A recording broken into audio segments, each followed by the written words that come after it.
দেবীগঞ্জ উপজেলায় একটি অর্থনৈতিক অঞ্চল গড়ে তোলার লক্ষ্যে বাংলাদেশ অর্থনৈতিক অঞ্চল কর্তৃক বেজা মোট 602.40 একর জমির মধ্যে 217.78 একর খাস জমির দলিল সম্পাদন করেছে।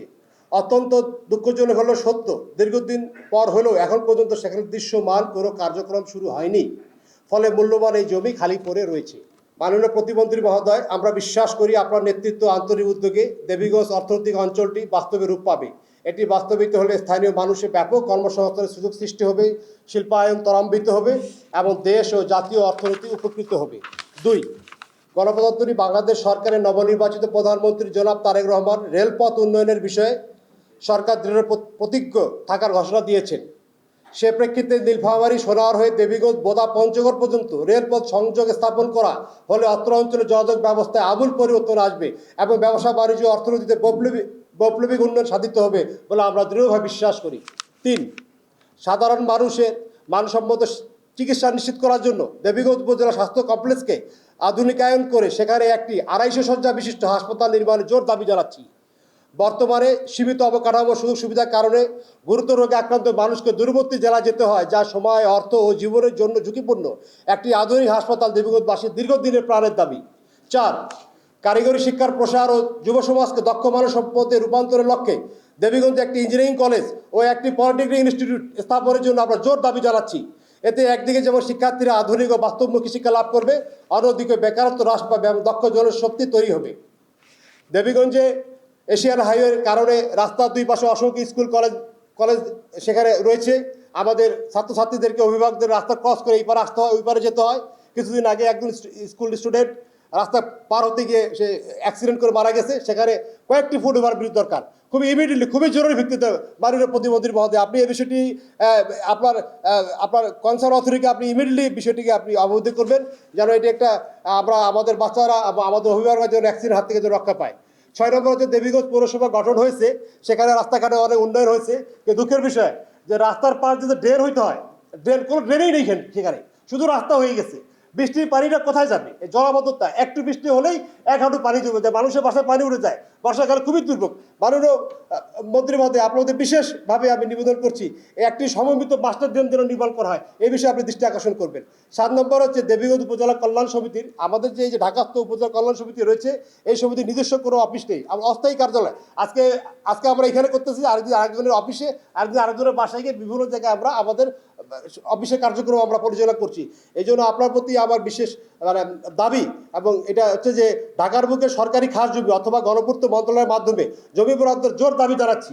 মাননীয় প্রতিমন্ত্রী মহোদয়কে বলবো যে আমরা আজকে আসলে সমস্যার কথা বলতে আসিনি। আমি যতটুকু জানি যে আপনি যখনই দেবীগঞ্জে যান বা বাড়িতে যান, আপনি প্রত্যেকটা জায়গাতেই যান, এবং রিসেন্ট যে আমাদের জাতীয় নির্বাচন হয়ে গেল, এই নির্বাচনে আপনি প্রতিটা বাড়িতে গেছেন এবং প্রতিটা বাড়িতেই প্রতিটা এলাকাতেই আপনি উঠান বৈঠক করেছেন। সুতরাং আমরা যতগুলা সমস্যার কথা বলবো, আপনি আমাদের থেকে আরও বেশি জানেন।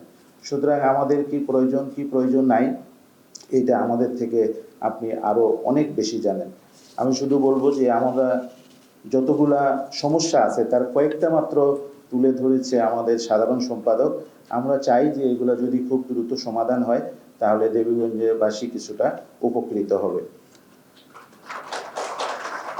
আমি শুধু এতটুকু বলতে পারি যে আমরা যদি সবাই একে অপরকে সহযোগিতা করে আমাদের যে সমস্যাগুলো, এগুলো যদি সমাধান করতে পারি, তাহলে আমরা দেবীগঞ্জবাসী দেবীগঞ্জকে যেভাবে দেখতে চাই সেভাবে আমরা দেখতে পাবো। আমরা এই ক্ষেত্রে আপনার সাথে আছি, এবং আপনার হাতকে শক্ত করার জন্য আমাদের যখন যেখানে যেভাবে আপনি পেতে চান আমাদেরকে বলবেন, আমরা সেটা করব। আমরা ইতিপূর্বে দেখেছি যে আমরা আপনাকে যেরকম আমরা একদিন বলাতেই আপনি আমাদের এই প্রোগ্রামে চলে এসেছেন, আগে আমরা এরকম পাইনি। সুতরাং আমি মনে করি যে আমাদের যে সমস্যাগুলো, এগুলো আমরা ধীরে ধীরে সমাধান করতে পারব।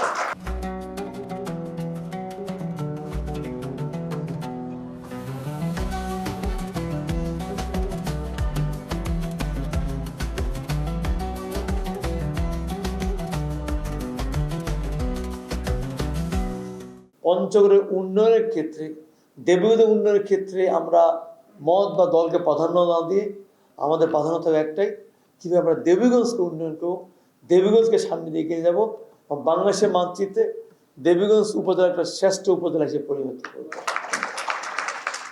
আপনারা দেখেন, আমি এমপি এবং পরবর্তী মন্ত্রিত্ব শপথ নেওয়ার পরেই আমি 2 ধাপে আমি দেবীগঞ্জ উপজেলায় গিয়েছিলাম। সেখানে কিন্তু আমি বিশেষ করে আমাদের কোল ঘেঁষে এই যে ময়নামতি চর, সেখানে শুধু ওই তীরটা বাঁধা নয়, সেখানে যেন মানুষ যেন হাঁটতে পারে, এটা আমাদের মোটামুটি একটা পর্যটন এলাকা হিসেবে যেন আমরা এটাকে আমরা আগামী দিনে তুলে ধরতে পারি, এগিয়ে দিতে পারি। সেই জন্য কিন্তু আমি ইতিমধ্যে আমাদের পানি সম্পদ মন্ত্রণালয় এবং আমাদের ইউন এবং ডিসি সাহেবকে আমি নির্দেশনা দিয়েছি।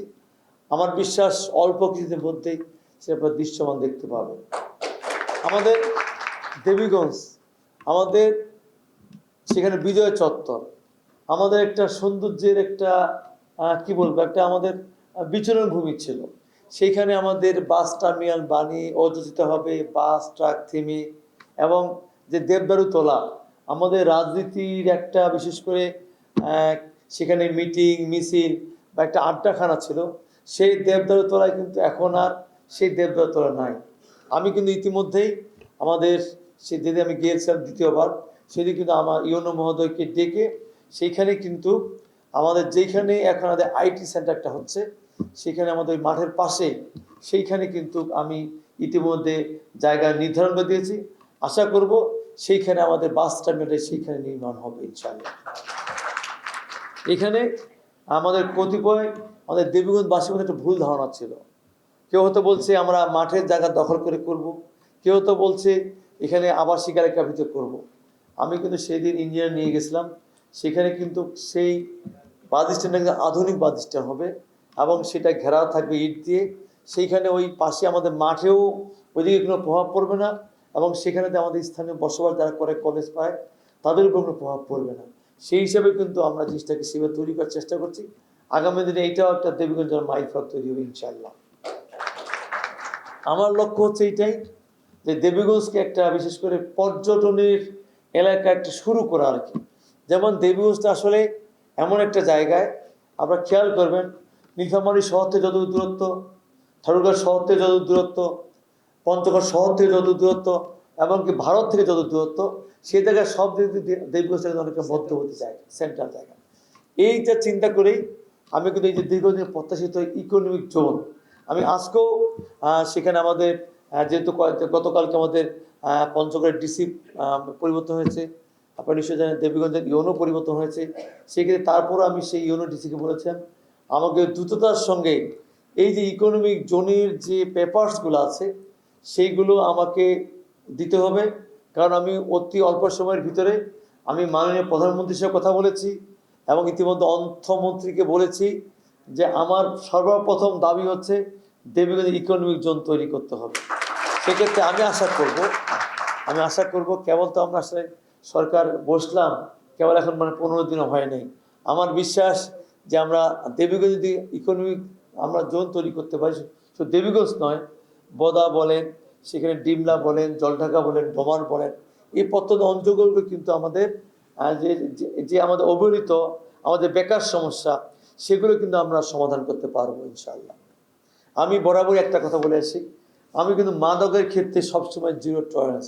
কারণ আমি ছাত্র জীবন থেকে কখনোই কোনোদিন সিগারেট, বিড়ি বা মদ এইসব বিষয়ে আমি স্পর্শ করি নাই। সেক্ষেত্রে আমি প্রশাসনকে আমি একটা বিষয়ে আমি আশ্বস্ত করেছি, সেই মাদক কারবারি বা মাদক গ্রহণ করে সে যেই হোক, সে যদি আমার ভাইও হয়, তার ক্ষেত্রে আমি জিরো টলারেন্স। আপনি গ্রেপ্তার করবেন এবং এমন মামলা দিবেন যেন আগামী 6 দিন সে জেলখানাতে ছাড়া না পায়। এটা হচ্ছে আমার কমিটমেন্ট। এছাড়াও আমি একটা বিষয় বরাবর বলেছিলাম যে আমি দেবীগঞ্জে বিশেষ করে চাঁদাবাজি বা দলীয় প্রভাব প্রতিপদ দেখে জমি দখল, ভূমি দখল, দোকান দখল, এইসব বিষয়ে আমি আমার ব্যক্তিগতভাবে অভিমত চাইটাই, সেই সুযোগটা আর আমি দেবীগঞ্জে চাই না।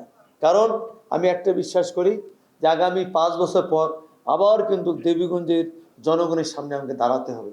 কাজেই এমন কোনো কৃতকর্ম করতে চাই না যার জন্য আগামী 5 বছর পরে জনগণের সামনে গেলে আমাকে খালি হাতে ফিরে আসতে হয়।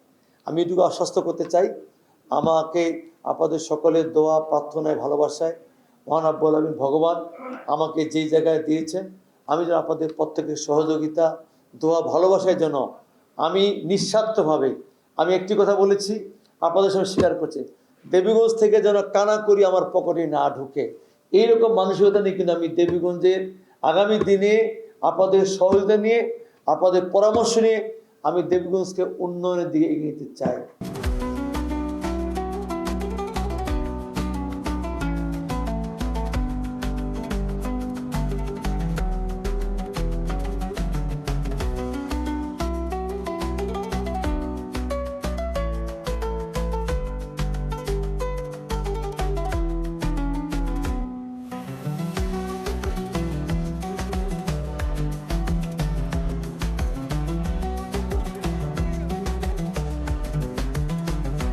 এ আল্লাহ, ইফতারের পূর্ব মুহূর্তে তোমার শাহী দরবারে হাত তুলেছি। আল্লাহ, মেহেরবানি করে আমাদের সকলের গুনাহখাতা মাফ করে দাও। আমাদের এই পড়ার সওয়াব জনাবে রাসূলুল্লাহ সাল্লাল্লাহু আলাইহি সাল্লামের রূহ মুবারকে পৌঁছায় দাও। এ আল্লাহ, সকল আম্বিয়ায়ে কেরাম, সাহাবায়ে কেরাম, তাবিঈন, তাবে তাবিঈন, আইম্মায়ে মুজতাহিদিন, শুহাদায়ে কারবালা, শুহাদায়ে উহুদ, শুহাদায়ে বদর, শুহাদায়ে খন্দক, চার তরিকার যে সমস্ত বুজুর্গানি দিন আউলিয়ায়ে কেরাম দুনিয়া হইতে চলে গেছেন, প্রত্যেকের কবরে আর সওয়াব পৌঁছায় দাও। আল্লাহ, বিশেষ করে ঢাকাস্থ দেবীগঞ্জ উপজেলা কল্যাণ সমিতির সকল সদস্যের পরিবারের সুস্বাস্থ্য ও সুস্থতা দান করো আল্লাহ। হে আল্লাহ, সমিতির উত্তরোত্তর কল্যাণের জন্য সকল সদস্যকে সমিতির উন্নয়নে মিলেমিশে কাজ করার তৌফিক দান করো। হে আল্লাহ, সমিতির যে সকল সদস্য ইন্তেকাল করেছেন সকলকে ক্ষমা করে দাও। যারা অসুস্থ তাদেরকে সুস্থতা দান করো। হে আল্লাহ, আমাদের মাঝে উপস্থিত মাননীয় প্রতিমন্ত্রী মহোদয়ের শারীরিক সুস্থতা দান করো। তিনি যেন দেশ ও দশের, বিশেষ করে দেবীগঞ্জ, বৌদা, পঞ্চগড়ের অবহেলিত দরিদ্র জনপদের উন্নয়নে নিজেকে নিয়োজিত রাখতে পারেন সবসময়, তাকে সেই তৌফিক দান করো। হে আল্লাহ, আমাদের সকলের রোজাকে তুমি কবুল করে নাও। আল্লাহ, বাকি রোজাগুলি ঠিক মতো আদায় করতে পারি সকলকে সেই তৌফিক দান করো। বাকি তারাবিগুলি ঠিক মতো আদায় করতে পারি সেই তৌফিক দান করো। আল্লাহ, আমাদের সকলকে সুস্বাস্থ্য এবং দীর্ঘায়ু দান করো। আল্লাহ, আমাদের সকলের গুনাহখাতা মাফ করে দাও। আল্লাহ, আমাদের সকলের গুনাহখাতা মাফ করে দাও। রব্বানা যালামনা আনফুসানা ওয়া ইল্লাম তাগফির লানা ওয়া তারহামনা লানাকুনান্না মিনাল খাসিরিন। সুবহানা রাব্বিকা রব্বিল ইজ্জাতি আম্মা ইয়াসিফুন ওয়া সালামুন আলাল মুরসালিন ওয়ালহামদুলিল্লাহি রাব্বিল আলামিন।